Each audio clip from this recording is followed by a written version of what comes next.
Everyone clap for Ritika. Now, I would like to call upon class 2 student Subhashish. Please come on the stage. নমস্কার, আমি সুভাষিস মণ্ডল, class 2 থেকে আমি রবীন্দ্রনাথ ঠাকুরের ওপর একটা কবিতা বলবো। কুটুম্বিতা রবীন্দ্রনাথ ঠাকুর। কেরোসিন শিখা বলে মাটির প্রদীপে, ভাই বলে তাকে যদি দেব গলা টিপে। হেনকালে গগনেতে উঠিলেন চাঁদা, কেরোসিন বলে উঠে এসো মোর দাদা। নমস্কার। আজকে আমাদের সামনে ফুলে ফুলে নাচটি পরিবেশন করতে আসছে শিশুরা। এই ফুলে ফুলে গড়ে ওঠে গানটি রবীন্দ্রনাথ ঠাকুর 1905 সালে শান্তিনিকেতনে বসে রচনা করেন। এটি গীতাঞ্জলি কাব্যের একটি গান, যার মধ্যে প্রকৃতি সৌন্দর্য কবি নিখুঁতভাবে তুলে ধরেছেন। কবিতাটিতে বসন্তের রূপ ও সৃষ্টির আনন্দকে ঘিরে এক গভীর অনুভূতি ব্যক্ত হয়েছে। এই গান রবীন্দ্রনাথের প্রকৃত প্রেম ও অন্তর্দৃষ্টির অপূর্ব প্রকাশ। এবার আমাদের সামনে ক্ষুদে শিশুরা এই গানে নৃত্য পরিবেশন করতে আসে।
বিশ্বকবি রবীন্দ্রনাথ ঠাকুরের জন্মজয়ন্তী উদযাপন করতে।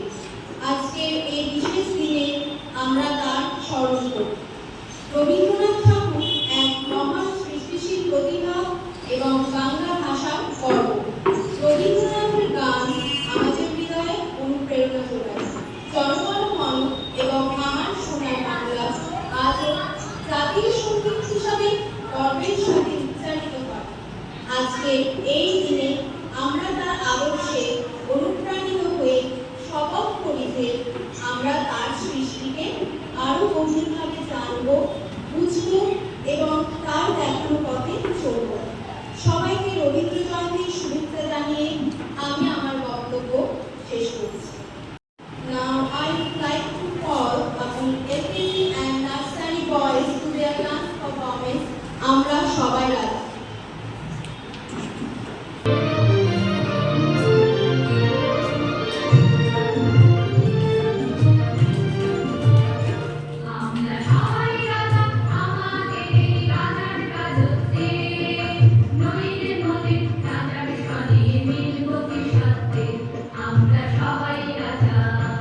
Good morning, students. Good morning, students.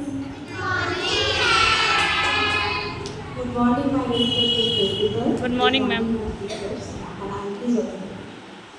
Today we are going to talk about very special person named Rabindranath Tagore. He was a famous poet, writer, and philosopher from India. He is known for his beautiful writing and his love for nature in the world.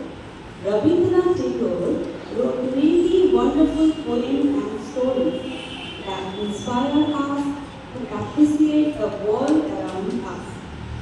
There is one of the famous poems from the Gitanjali collection where the mind is without fear. It is famous poem written into Bengali and then translated into English.